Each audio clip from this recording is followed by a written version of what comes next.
Pour terminer avec la question 2, il est clair que f n'a pas de valeur maximale et de valeur minimale sur R2, étant donné que f de 0y égale moins 12y et que donc la limite quand y tend vers plus infini de f de 0y égale moins l'infini, tandis que la limite quand y tend vers moins l'infini de f de 0y égale plus infini. Maintenant, dans la question 3, étant donné que cet ensemble-là est une partie fermée et bornée de R2 et que f est continu sur R2, donc sur K, f va posséder sur K une valeur maximale et une valeur minimale. Essayons maintenant de les déterminer.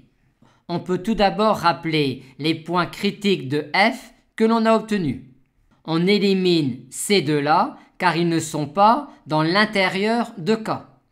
Et si on n'avait pas répondu à la question 2, on dirait alors que l'on a ici les deux seuls points intérieurs à K en lesquels la valeur maximale de f sur K ou la valeur minimale de f sur K peut être atteinte.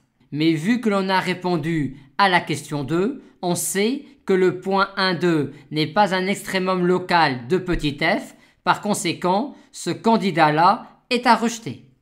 On a donc ici le seul point intérieur à K en lequel la valeur maximale ou la valeur minimale de f sur K peut être atteinte. Et notons alors la valeur prise par f en ce point-là.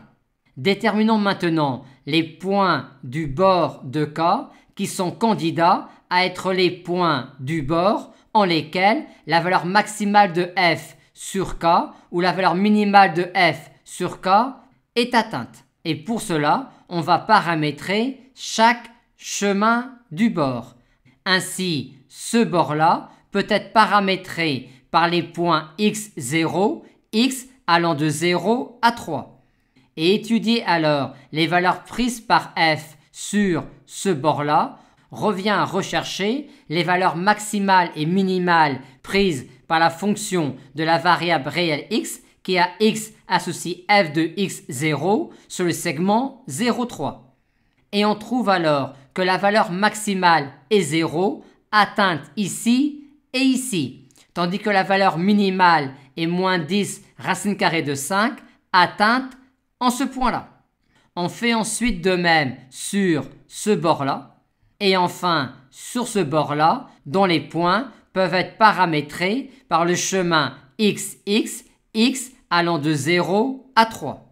On a ainsi les candidats du bord en lesquels la valeur maximale prise par f sur K ou la valeur minimale prise par f sur K est atteinte.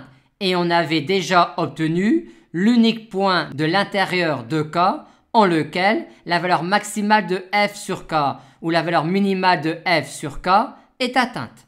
Et ensuite, on demande à chaque point candidat quelle est la valeur prise par f en ce point-là, et la plus grande valeur nous donne alors la valeur maximale prise par f sur K, et la plus petite valeur nous donne alors la valeur minimale prise par f sur K.